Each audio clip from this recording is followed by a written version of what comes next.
A pseudoscience consists of a nomenclature with a self-adjusting arrangement by which all positive evidence, or such as favors these doctrines, is admitted, and all negative evidence, or such as tells against it, is excluded. It is invariably connected with some lucrative practical application. On September 13, 1848, Phineas Gage woke up and went to work as usual to the south of Cavendish, Vermont, at the construction site of the Rutland and Burlington Railroad. To make way for the roadbeds, workers had to cut down trees and blast rocks apart for the trains to fit through. It was a blast like this when Gage met his unlikely fate that elevated him to be part of medical folklore forever. At around 4:30 p.m., Gage was preparing one of the explosions inside the rock using his special cylindrical tamping rod he had specifically made for this purpose.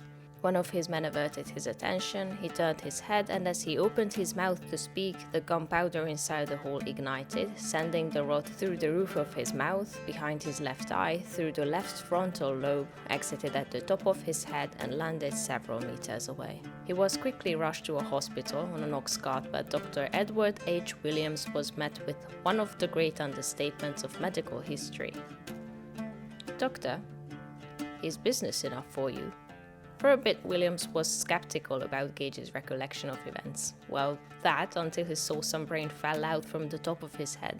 Him and Dr. John Harlow attended him, and to everyone's surprise, Gage made a full recovery. Harlow was quite interested in phrenology. This theory accepted the brain as the organ of the mind, while also suggesting that separate parts in the structure serve different mental functions. Even though Gage survived the accident, according to Harlow, severe personality changes followed that did not affect his memory and intellect, but made him rather unpleasant, to an extent when his friends described him as no longer Gage. Harlow said, "The equilibrium, or balance, so to speak, between his intellectual faculties and animal propensities seems to have been destroyed." It all makes sense, in a bit. Unfortunately, we'll never know just how much of his personality was actually affected, as Harlow wrote the most extreme recollections of this case years after Gage died. During his life, these sentiments were not quite as extreme. For example, when he attended him, he wrote, "Neither at that time nor on any subsequent occasion, save once, did I consider him to be other than perfectly rational."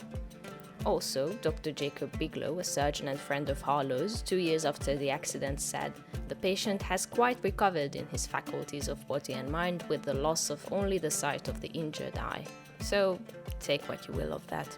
There's a chance that Harlow's interest in phrenology might have made him more inclined to exaggerate Gage's personality changes, while Bigelow was against the idea. He rejected the theory of the brain being other than an organ for motor and sensory functions, so he could have downplayed them as well. If Gage really changed and was really no longer Gage, phrenology offered an explanation on why this could be the case, as at this time it was the only existing theory to support that. Unfortunately, though, it was also all wrong and definitively met the criteria for pseudoscience which many contemporaries recognized. This fact didn't stop it from becoming insanely popular for a long time, for many reasons, being crazy influential for decades to come, but lots of smart people, even at the height of its popularity, could see what they were dealing with.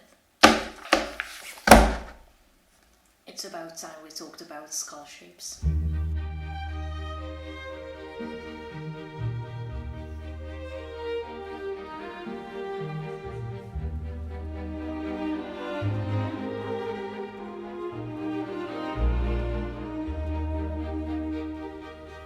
Beautiful Edinburgh, Athens of the North, home of the Edinburgh Castle, Arthur's Seat, the infamous Edinburgh Fringe Festival, Mark Renton and Surgeons' Hall, or as the area surrounding it was known earlier, Surgeons' Square, a place for anatomists and surgeons to live and work, which elevated Edinburgh to be the leading centre of anatomical study in Europe in the 19th century.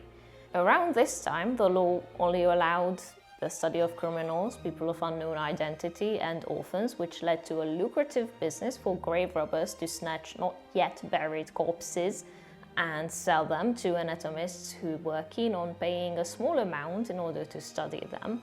Some were inventive, enough even to create the corpses to sell themselves. This is the place Dr. John Gordon lived and worked, a short-lived but influential Scottish anatomist who in 1815 published a lengthy debunking and criticism of phrenology in the highly regarded Edinburgh Review. I would have travelled there to film this segment, but this is all you get from me for now. Symbol, cultural icon, and most importantly, a protective bone cavity for your brain. It also makes up a not insignificant part of your face. Muscles, soft tissue attached to certain parts, some elements determine certain features. It's possible to use these well-known aspects for facial reconstruction, which is a quite popular gimmick among archaeologists, and it can also be useful in finding the identity of an unknown victim.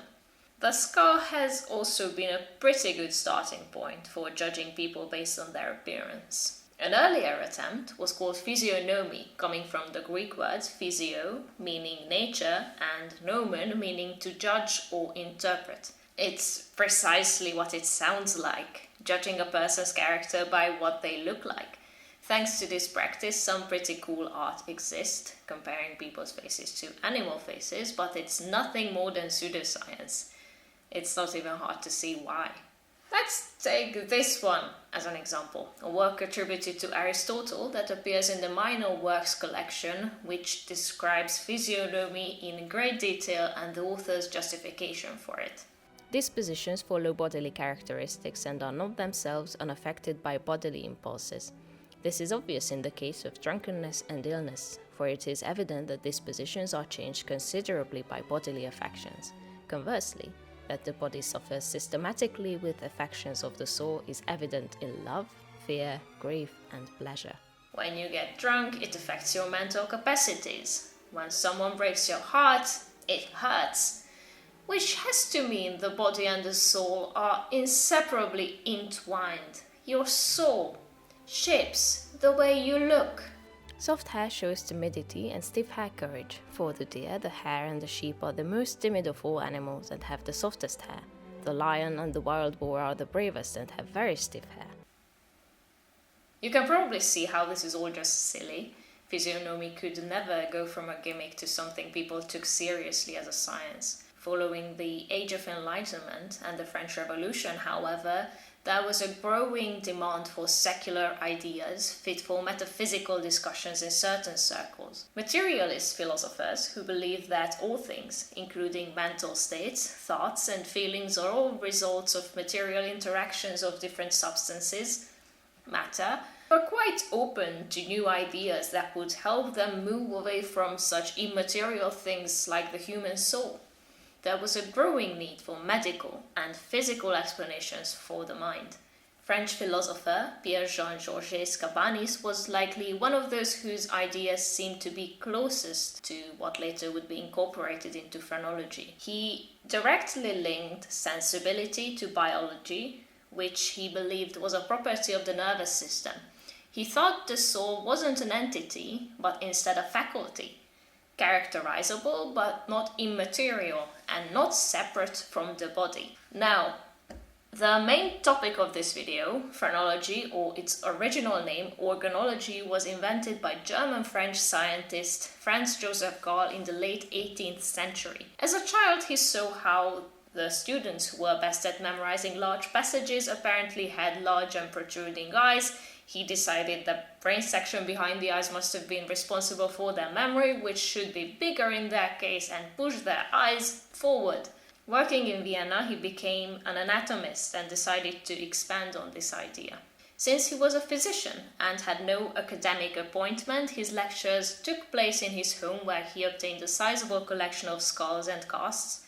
In 1801, however, he was charged with two things by Francis II, the Holy Roman Emperor: lecturing without permission and teaching dangerous materialism. He moved around in Europe for a while and finally settled in Paris in 1807. Many of his contemporaries were therefore French, so I apologize if I mispronounce some of their names, which is likely. Gall thought that the brain was actually a collection of a bunch of different organs, all responsible for different personality traits. It was also based around the idea that the strength of the organs within the brain correlates with their size, and he thought measuring key points on the head would tell you the size of an organ. He decided there were 27 of these, others arrived at different numbers, which he got by measuring hundreds of skulls from the extremes of society. Thieves in prison, artistic geniuses, mathematicians, and also idiots, which used to be a medical term, wildly. The term phrenology itself, vaguely meaning study of the mind, was popularized by his colleague Spurzheim, who thought it should be used so that people could improve on themselves and create a perfect moral system. Gall was more concerned with creating a physical science and strongly opposed him. Later, he even went as far as claiming that Spurzheim perverted his idea. He also liked to present his discipline as a personal struggle. He was the one who noticed the bulging eyes of his smart classmates. He was the one who came up with the separate organs. Just he, and he alone, thought of the brain being the organ of the mind. A claim for which one of his disciples, Etienne Georget, heavily criticized him, but not for the reasons you would think. Georget didn't like that his old master took the appearance of as if he alone has traveled the road of truth, and not cited any works that alluded to this localizationist theory he claimed to have come up with alone.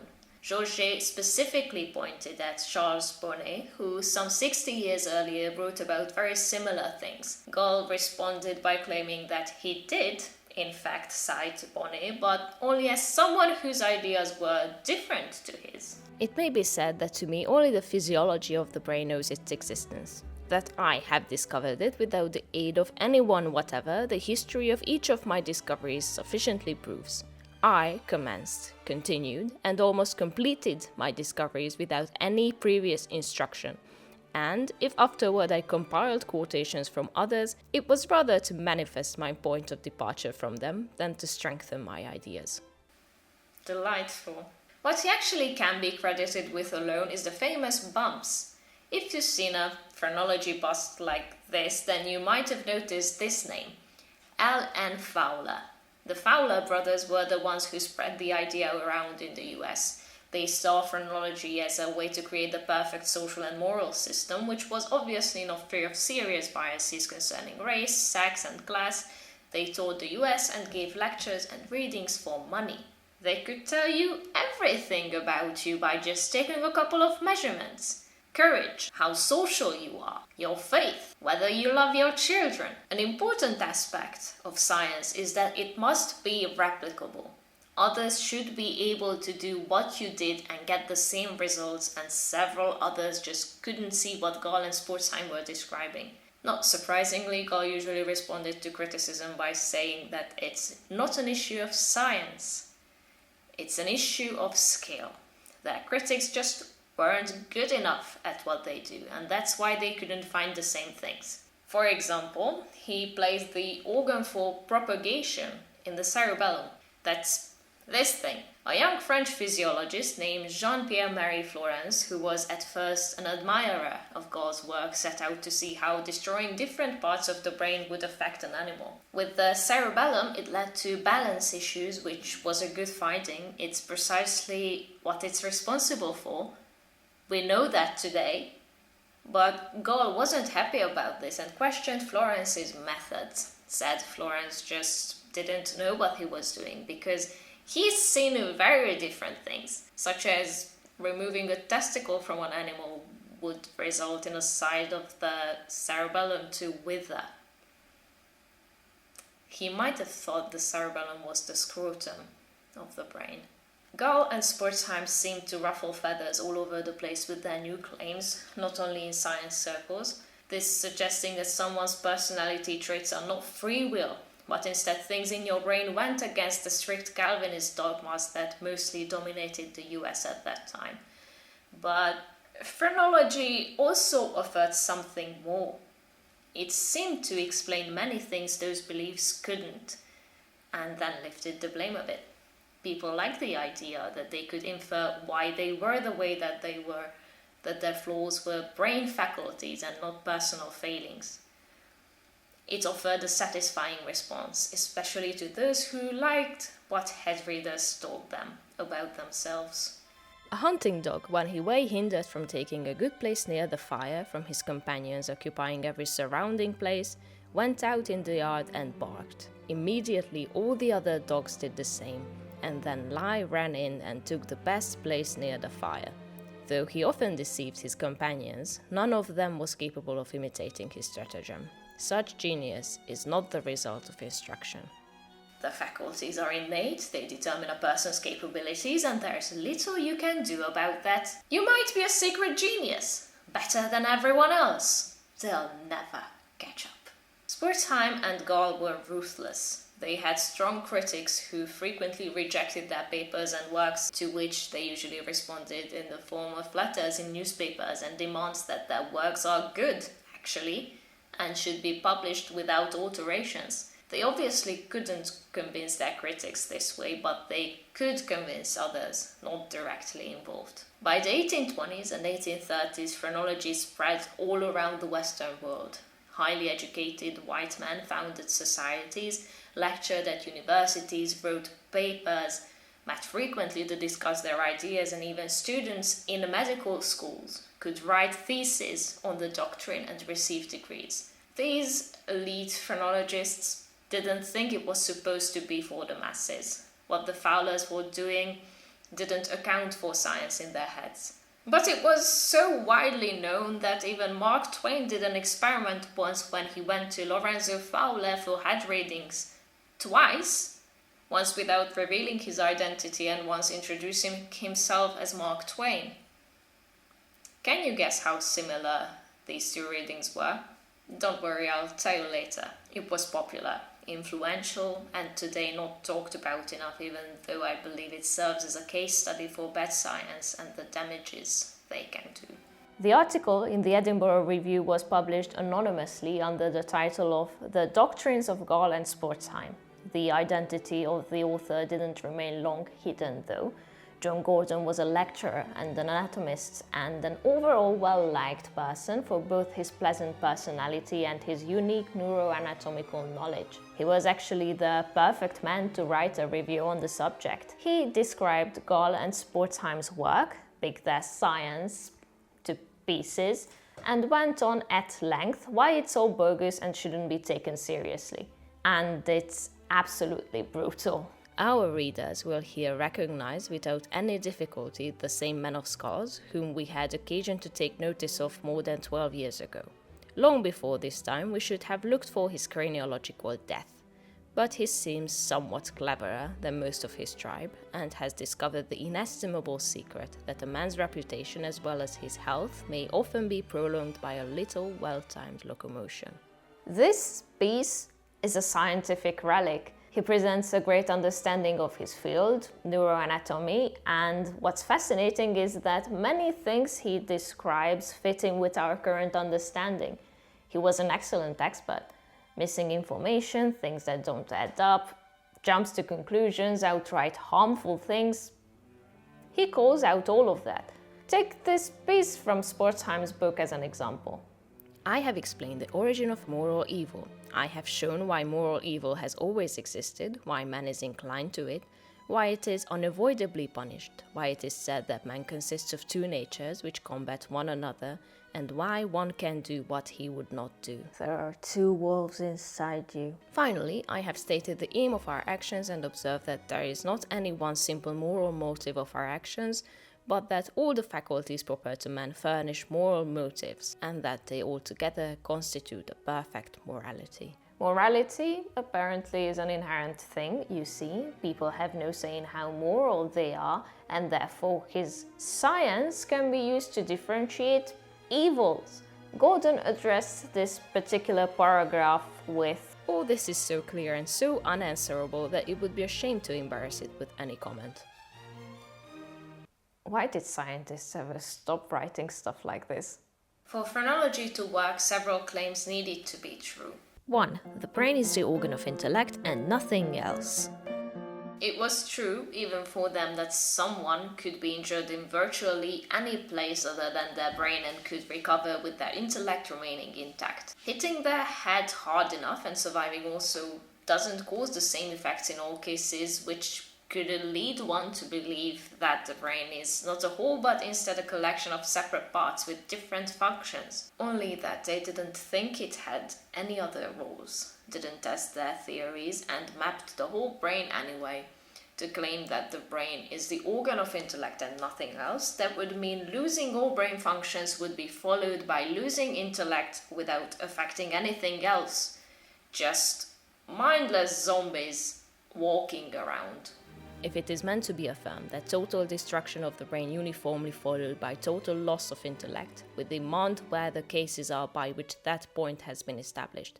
Is there a single instance on record in which a complete destruction of this organ had been observed and in which a total cessation of intellect immediately followed as the effect of that destruction? We will not pretend to affirm that there are no such cases recorded, but if there be any, we are altogether ignorant of them. Gall and Spurzheim are still credited as the first ones to accept the brain as the organ of the mind, but by reading this passage from Gordon, we can see they had little to no backing to their claims. And it just gets worse from here. 2. The brain is a compilation of discrete autonomous parts. The brain is an incredibly complex organ we still don't understand in its entirety. Anyone else would have been a bit more careful with what they were saying. Gordon's review also included detailed descriptions of brain anatomy and what they got wrong, and they were quite wrong, quite often, which doesn't do any of their other claims any favors.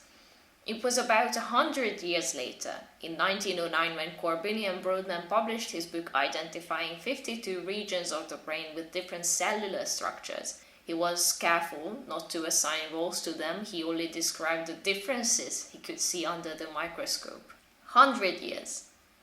And he still had to explain why his work was different to phrenology and how it doesn't make sense to assign complex roles to discrete parts. 3. The bigger the brain organs, or just the brain as a whole, the smarter the person.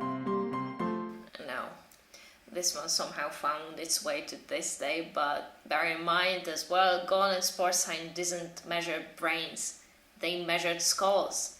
It's obvious a smaller skull can't accommodate a large brain, it would be impossible, but there's some space. It's not crammed in there. There's a weak correlation between brain volume and how intelligent a person is, which means it can't explain it fully, and this on its own doesn't mean it's a causal relationship. But looking at animals, some are way smarter than they should be if it was only brain size. Take crows, for example, that are apparently as intelligent as 4-year-old children. Octopuses, octopi, they don't even have brains in the classical sense but are crazy smart. 4. The skull forms around the brain like a glove. And this is just plain wrong. It's tight in there, sure, but looking at MRI pictures you can see there is some space. It's dumb. I can't even say anything to this one. Can you tell how much money there is in a safe which also has thick double walls by kneading its knobs with your fingers? So when a man fumbles about my forehead and talks about the organs of individuality, size, etc., I trust him as much as I should if he felt of the outside of my strongbox and told me there was a $5 or $10 bill under this or that particular rivet. Perhaps there is. Only he doesn't know anything about it. Gall and Spurzheim didn't bother to test any of this, and yet published several books with detailed description and suggestions on how to establish a moral hierarchy based on skull shapes. I'm at the board again, I can't help it. So, about the scientific method. Research is more or less a circle. You start with an observation, gather existing data around it, come up with a possible explanation, test against that explanation, try to disprove it as much as possible because that will be the most convincing, and then report the data, and based on it you reject or keep the initial hypothesis. The scientific method is not necessarily this strict in practice, but it exists for a reason. It ensures that findings will be based on solid data. I've already made an in-depth video that attempts to explain how science works, so you can watch that if you want more on this. So how did all of this go with phrenology? Let's just quickly establish a timeline. Phrenology appeared in the very late 18th and early 19th century. Gall developed his theory around 1796 and Gordon published his ruthless review on it in Edinburgh in 1815.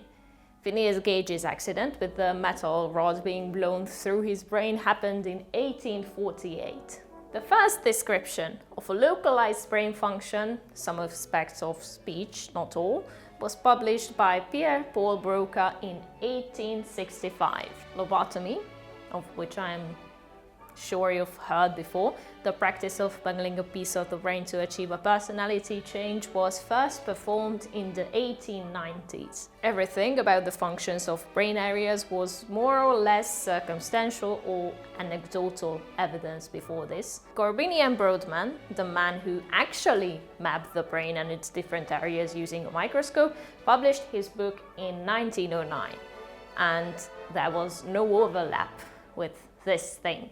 Brain death, the complete loss of brain activity without clinical death, was not a thing until full life support, feeding, breathing, basically all functions on machines, was possible. So no mindless zombies until this.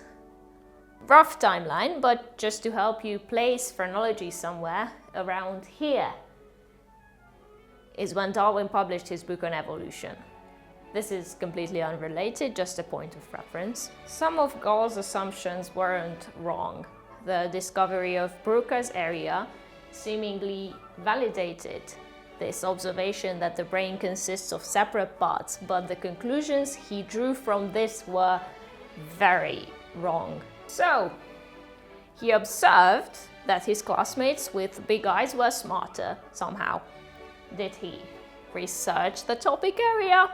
Well, he might have, but he openly claimed that everything was his work alone, disavowing anyone else who wrote similar things before him. I commenced, continued, and almost completed my discoveries without any previous instruction. Also, many others criticized him for reporting wrong information in his book, which he could have checked by just reading more. You know what, let's just skip this part. I wouldn't call what he had a hypothesis.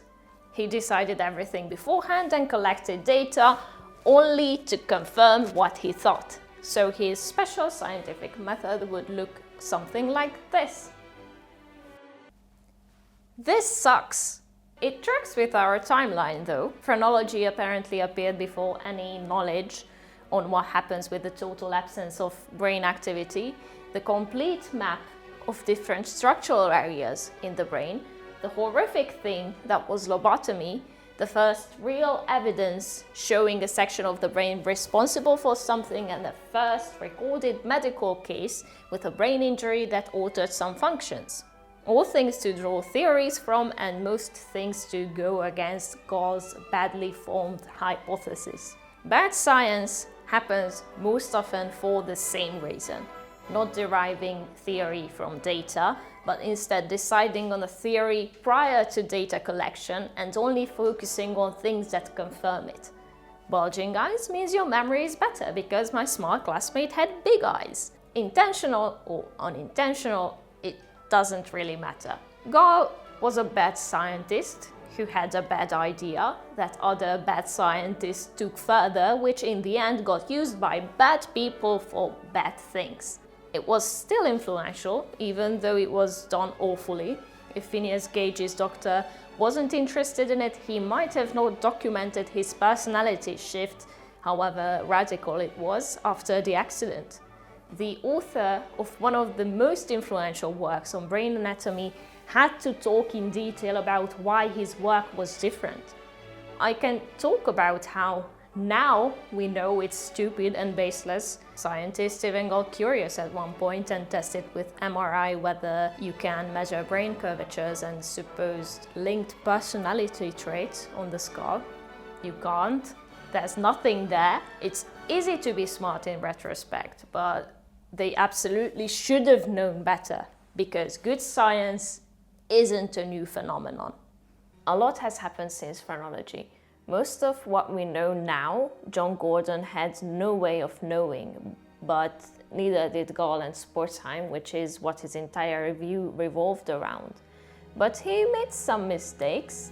Often the inaccuracies he read in their books made him so angry it's palpable. There is nothing, indeed, in the shape of reasoning calculated to mislead in their whole writings. Not one clever sophistry to captivate, nor even an occasional successful induction to redeem. Nothing but a perpetual substitution of assertion for demonstration and conjecture for fact. As a human being, I can absolutely understand this. I too tend to get angry when I read stupid shit and see my discipline misrepresented, and as primarily a geneticist, boy does that happen often. Gordon was an anatomist, and a very knowledgeable one, while Gall and Spurzheim seemingly weren't. And that can ruin everything. Even if there are some relatively valid claims in a piece of writing, if you see glaring inaccuracies, you have to be suspicious of the entire thing. If they were careless enough to misrepresent things that are known, how do they expect anyone to believe they did a good job at representing new information? But labeling anything pseudoscience has its own unfortunate connotations. Sometimes this label is put on real science that has the potential to upturn social hierarchies, and many saw phrenology as a capable tool for this effort. But were they right by labeling it that way? Yeah. But taking this, it was easy for Spurzheim to label phrenology as the new disruptive science the elites didn't want to hear about, while Gordon appeared as an authority, a figure of respect at a prestigious institution. Spurzheim had the opportunity to pose as the cool underdog, someone they would rather quash than let be heard. In 1816, a year after Gordon's review, Spurzheim decided to visit Edinburgh. He expected a hostile welcome because, due to the article, phrenology was not popular in Scotland. Fortunately, we don't have to guess on what happened because he wrote countless letters to his fiancée about his visit. I was politely but reservedly received. The general prejudice against me was very perceptible. Some did not even answer the introductions and took no notice of me. He gave several lectures, but there was one where they publicly clashed when Gordon attended in the audience. Spurzheim took the article with him and started the lecture by attacking Gordon. When I read the second passage, which is very severe and attacks my moral character, where he maintains that we must have known it better and have published against our conscience, it made such an impression on his mind that when in reading, I stopped a moment before pronouncing one word. He gave it in my mouth in presence of the class. If we take what Spurzheim said at face value, Gordon didn't perform well here. Spurzheim came prepared, and as this wasn't supposed to be a debate, he had a big advantage. Gordon allegedly lost his temper and behaved in a way that was not that of a gentleman. Several of the professors were so disgusted that they went away in the midst of the demonstration, manifesting distinctly their indignation at my adversary's conduct. They continued to clash during his stay. He offered some rebuttals to Gordon's scientific objections, which, in my opinion, couldn't have been good, since Gordon's descriptions weren't baseless. He even created a pamphlet he kept handing out where he called out Gordon's personal attacks in his article. He who will refute our assertions founded on facts ought not to be satisfied with speaking merely of absurd theories, incredible and disgraceful nonsense, trash and despicable trumpery. He ought not to write a libel of 41 pages, full of personal invectives, calumnies and abuse. And the fact that Gordon didn't prove that whatever he said was not true. One fact to the contrary, well observed, will be to me more decisive than all metaphysical reasoning of the schools or 1,000 captions or ludicrous opinions. Dude, it's not on him. You should be the one to provide proof for your claims. You can't expect someone critical of your work to prove a negative when you didn't provide sufficient proof of what you said is true. In his letters, he writes a lot more about how Gordon humiliated himself in front of his peers and how that pleased him, how he absolutely destroyed him using facts and logic. Spurzheim was ruthless and persistent, so he won many professors over, not necessarily by representing his science and convincing them of its reality, but instead by attacking his critic. Personal attacks are always unfortunate. Gordon probably should have stuck to the science rebuttal because there was already enough there. And this gave Spurzheim ammunition. But now I'm somewhat glad he didn't, because his review is kind of hilarious. And it wasn't only Gordon. Lots of people were at least skeptical and came at phrenology from different angles. I have rarely met a sensible man who would not allow that there was something in phrenology. I have as rarely met an unbiased and sensible man who really believed in the bumps. It is observed, however, that persons with what the phrenologists call good heads are more prone than others toward plenary belief in the doctrine. Okay, let's imagine you're gone and you have this revolutionary idea. Personality traits, all that's moral, immoral, animalistic and human is right there. From the start. You just have to find a way to measure it. So what do?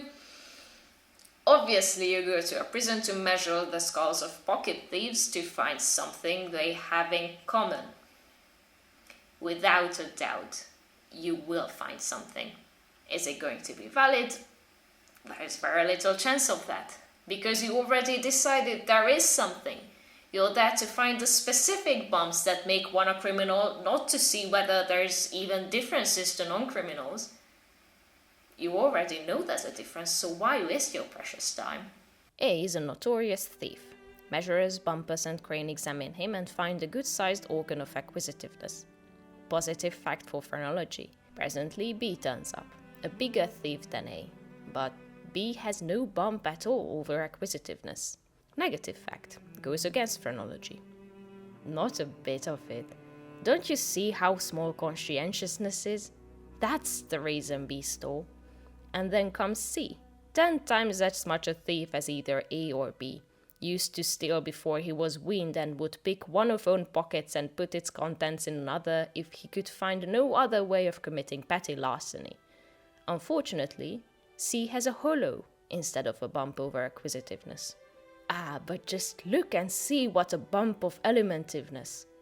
Did not C buy nuts and gingerbread when a boy with the money he stole?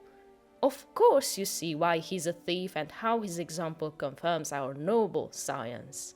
And if the bumps don't work, if someone should have a bump somewhere to explain his personality traits, well, then it's just the quality, the strength of an organ, taken from the great Spurzheim himself.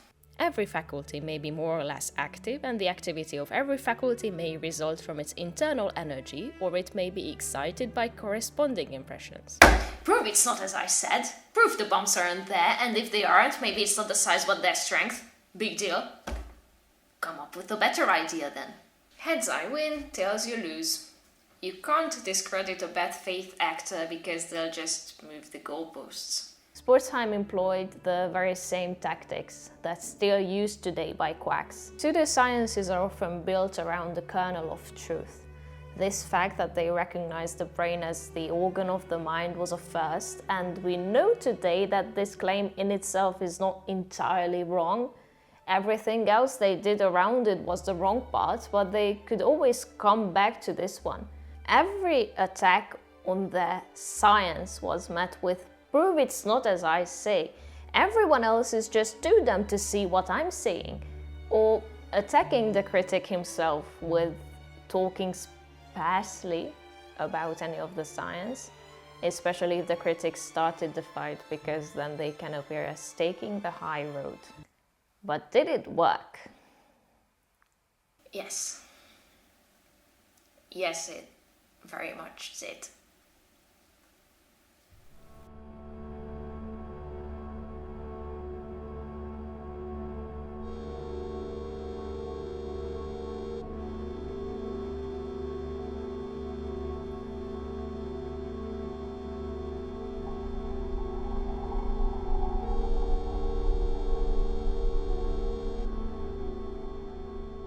Up to this point, I talked a lot about those who did not take phrenology seriously.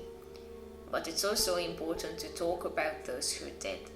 And this is where we run into some pretty uncomfortable topics. Thinkers largely recognized phrenology as flawed, baseless, and wrong. They pointed out things that weren't quite there. John Gordon had the ability to question it scientifically. Oliver Wendell Holmes compared head readings to fumbling around on the outside of a locked safe to tell how much money it holds. Mark Twain conducted his own experiments to show how inconsistent head readings were. And many others I didn't even mention. It's not quite about whether people had the ability to see it for what it was, a fraud, which they absolutely did. People weren't dumber back then. It's about those making the rules for everyone else. Did they arrive at these same conclusions? In the second half of the 19th century, after the American Civil War, an important question remained. Now that all slaves have been freed, what should society do with them? After tons of debating, often very important questions such as, are we even the same species? Both religious and secular scholars arrived to the conclusion that all races originated from the same ancestors. As a religious argument, there was Adam and Eve, and as a secular one, the emerging theory of evolution. It just didn't seem valid that races would come from different places. But this would also mean former slaves were not that different to everyone else, and they could not have that. At this point, phrenology largely moved past skull measurements. The public could still get them, but that was a gimmick, a party trick.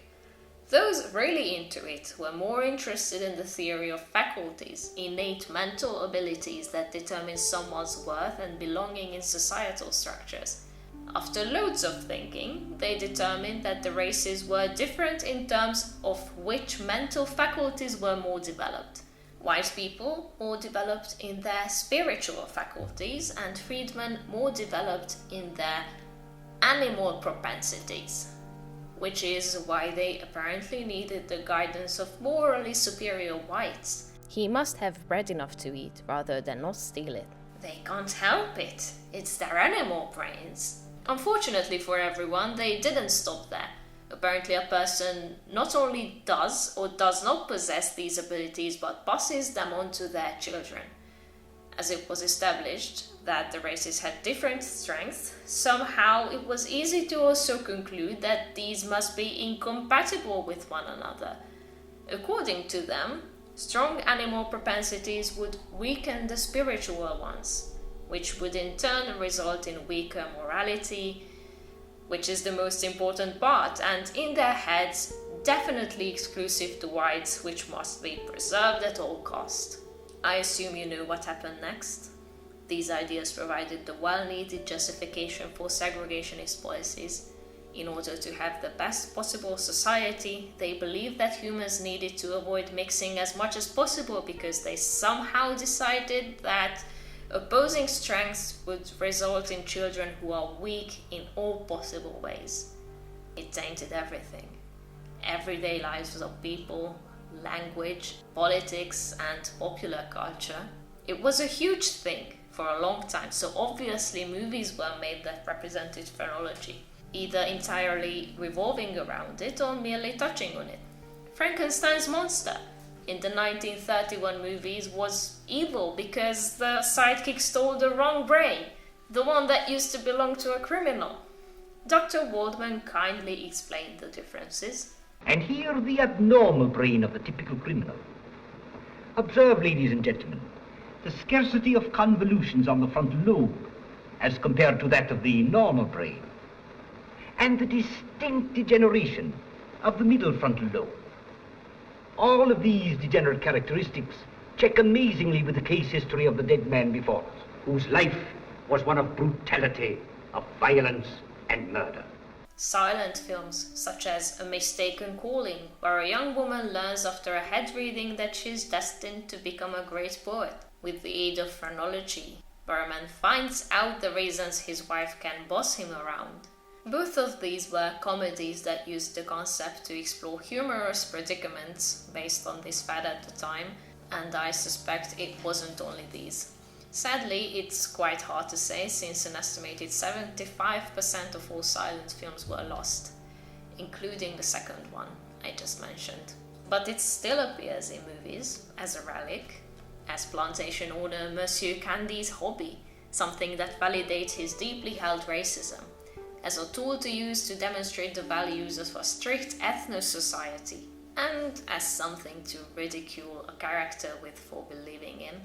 As time went by and its concept slowly became outdated as neuroscience advanced and better, more established theories about the brain started to emerge, phrenology and sometimes new phrenology became phrases of intense disapproval. Around the early 20th century, it could be used both as a term of endearment and of scorn. Localizationists who largely followed phrenological teachings claimed their methods were the new and improved phrenology. Their critics didn't disagree, except in their eyes, new phrenology didn't mean a good thing. Neuroscientists today still like to accuse peers of creating a new phrenology when one derives overarching conclusions from untested hypotheses. Have you seen a machine like this? You might have even been in one. They produce those wonderful images of brain activity, and at the technology's dawn, this phrase was thrown around a lot. Some were afraid it would be seen as a catch-all method to promote pseudoscientific garbage.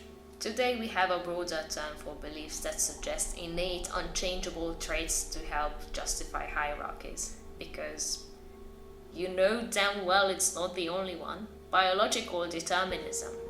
A harmful ideology which claims that traits, both physical and mental, are predetermined, spreading this idea that people's brains have all the parts that make them good or bad since birth, made the bed for other, way more harmful ideologies to lay in. In 1873, a time when phrenology was still widely popular, English mathematician Francis Galton decided to develop a test to measure intelligence. He distributed a questionnaire to scientific members of the Royal Society where, among other things, he asked for their measurement round inside of hat. He believed that bigger hats, such as his, meant bigger intelligence, a trait that should be preserved. 10 years later, in 1883, he coined the term eugenics. Bad faith actors and those invested in the current power structure staying that way like to use arguments claiming our biology, our evolution justifies the bad and sometimes outright antisocial behavior some people present. That we need power structures and hierarchies. Men are inherently aggressive and women submissive. That messing with this natural order leads to chaos, blah blah blah. Deep down we're only cavemen. That's why we still chew on sticks to clean our teeth.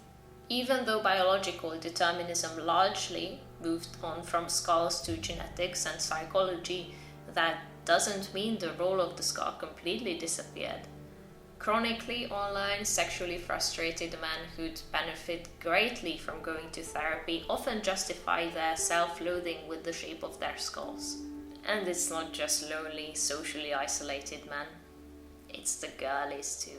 Recently, self-proclaimed experts online started to talk a lot more about face and skull shapes, predator and prey eyes, face readings, anything stupid resembling physiognomy and phrenology really, and it all stems from the same place. They want to validate personal biases they think of when looking at someone, either from old things or newer ones. Skull shapes and faces are their favorite subjects of tranvestigators whose main hobby is being shitty people online and thinking everyone is secretly trans now. Except some openly trans people, of course. The skull is a symbol. It's hard, inanimate, you can't change your bone structure easily. Not even by smashing it with a hammer, which is still just a joke trolls started spreading a while back. Want to establish innate superiority or inferiority in a way? The skull is convenient for that.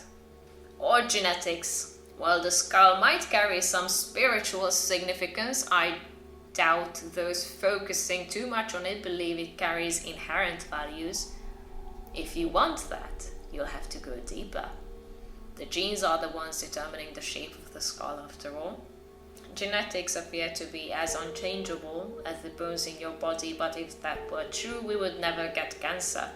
Deciding that genetics is the very thing that separates us into classes is just as wrong as all the others. And I'll definitely make a video about garbage genetics in the future. I will. I just have to find the strength in myself to sit down and go through all of it, because it will be painful. When discussing the dangers of pseudosciences, we can stop at personal responsibility and talk about how bad ideas can endanger and isolate someone. Or we could go further and analyze how these bad ideas with non-existent basis could be used to serve harmful ideologies. Science is never black and white, and someone claiming that it is would be discredited awfully fast. Claims with no factual basis under them are much better suited for those needs. With actual science, you can always show clear examples that would question the absolute truth they claim to exist. But with this, now they'll ask you to prove their simple answers are wrong. And we all know it's near impossible to prove a negative. It is so hard to prove a negative that if a man should assert that the moon was in truth a green cheese formed by the coagulable substance of the Milky Way and challenge me to prove the contrary, I might be puzzled. But if he offered to sell me a ton of this lunar cheese, I call on him to prove the truth of the gaseous nature of our satellite before I purchase. This is where people usually put a conclusion or moral of the story, or at least I usually do. Focusing on any arbitrary characteristic to define people once and for all will never lead anywhere right, and certainly won't make good science. Skull shapes, skin color, a couple of points in 3 billion bases in all of a human's DNA. It's not about the skull shapes. It's never been about the skull shapes. It has always been and always will be about strengthening, about calcifying a desired social structure. To end on a lighter note, here's Mark Twain's experience with head readings in his own words, as I promised earlier. Did you think I forgot? I was glad to see Fowler's name and glad of an opportunity to personally test his art. The fact that I went to him under a fictitious name is an indication that not the whole bulk of the faith of my boyhood was still with me. Fowler received me with indifference, fingered my head in an uninterested way, and named and estimated my qualities in a bored and monotonous voice. He continued his discoveries with the result that I came out safe and sound at the end with 100 great and shining qualities. However, he found a cavity in one place. A cavity where a bump would have been in anybody else's skull. That cavity, he said, was all alone, all by itself, occupying a solitude, and had no opposing bump, however slight in elevation, to modify and ameliorate its perfect completeness and isolation. He startled me by saying that that cavity represented the total absence of the sense of humor. He now became almost interested. Some of his indifference disappeared. He said he often found bumps of humor which were so small that they were hardly noticeable, but that in his long experience, this was the first time he had ever come across a cavity where a bump ought to be. I was hurt, humiliated, resentful, but I kept these feelings to myself. At bottom, I believed his diagnosis was wrong, but I was not certain. In order to make sure, I thought I would wait until he should have forgotten my face and the peculiarities of my skull, and then come back and try again and see if he had really known what he had been talking about or had only been guessing. After 3 months I went to him again, but under my own names this time. Once more he made a striking discovery. The cavity, for humor, was gone, and in its place was a Mount Everest, figuratively speaking, 31,000 feet high, the loftiest bump of humor he had ever encountered in his lifelong experience.